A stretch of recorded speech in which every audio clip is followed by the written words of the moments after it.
Hi நண்பர்களே, இனிய காலை வணக்கம். இன்றைக்கி செவ்வாய்க்கிழமை. நான் ஃபஸ்ட் டைம் வெற்றிலை தீபம் போடலான்னு வேண்டியிருக்கேன். இதுதான் முதல் வாரம். இந்த வாரம் மார்னிங்கே காலைல எழுந்து வெற்றிலை தீபம் 6 to 7 போடலான்னு சொல்லிவிட்டு ஃபஸ்ட் டைமாக போடலான்னு முடிவு பண்ணியிருக்கேன்.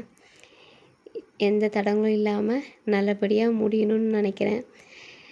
அதனால் ஃபஸ்ட்டு வாட்டி அபிஷேகம் பண்ணலாம் அப்படின்னு சொல்லிட்டு முருகருக்கும் வேலுக்கும் வீட்டில் இருக்கிறத வச்சே நான் அபிஷேகம் பண்ணலான்னு சொல்லி மஞ்சளும் குங்குமம் சந்தனம் திணறு இந்த மூணுத்தையும் வச்சு நான் முருகருக்கு அபிஷேகம் பண்ணியிருக்கேன். என் மனசில் எல்லாம் நினச்சதெல்லாம் நடக்கணும். எனக்கு பெரிய ஒரு கஷ்டம் இருக்குது, அந்த கஷ்டம் தீரணும்னு சொல்லிட்டு நான் முதல் வாரம் வேண்டி நான் இந்த வெற்றிலை தீபம் போடலான்னு சொல்லி 6 வாரம் தொடர்ந்து போடலான்னு இருக்கேன். எல்லாருமே சொல்கிறாங்க, கண்டிப்பாக வெற்றிலை தீபம் போட்டால் உங்கள் மனசில் இருக்கிற குறை கஷ்டம் எந்த ஒரு பிரச்சனையாக இருந்தாலும் தீர்ந்துரும்னு சொல்லியிருக்காங்க. அதுக்காகவே நான் கண்டிப்பாக என் முருகர் மேலே முழு நம்பிக்கையோடு இந்த இதில் நான் வெற்றிலை தீபம் 6 வாரம் வேண்டியிருக்கேன்.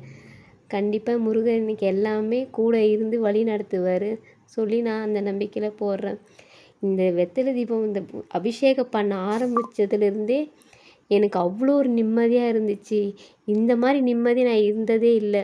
எனக்கு அவ்வளோ ஒரு சந்தோஷம். மனசுக்குள்ளே என்னவோ ஒரு ஒரு நான் நினச்சிட்டு இருந்த பிரச்சனை கொஞ்சம் கொஞ்சமாக அந்த அபிஷேகம் பண்ணிகிட்டு இருக்கும்போதே எனக்கு சரியாகிற மாதிரி எனக்கு அந்த ஒரு ஃபீல் வந்தது.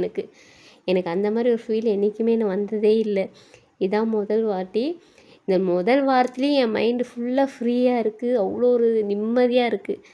இந்த 6 வாரமாக எனக்கு நல்லபடியாக வழி நடத்தணும் முருகா, நீதான் என் கூட இருக்கணும்னு நான் வேண்டிக்கிட்டே போகிறேன். ஆனால் எல்லாருமே சொல்கிறாங்க தடங்கள் வரும், ஆனால் அந்த தடங்கள் மீறி போகிறது தான் நம்மளோட வெற்றியேன்னு சொல்லிட்டு அந்த வெற்றியை நோக்கி நான் போகிறதுக்காக கண்டிப்பாக இந்த 6 வாரம் நான் தொடர்ந்து வெற்றிலை தீபம் போடுவேன்.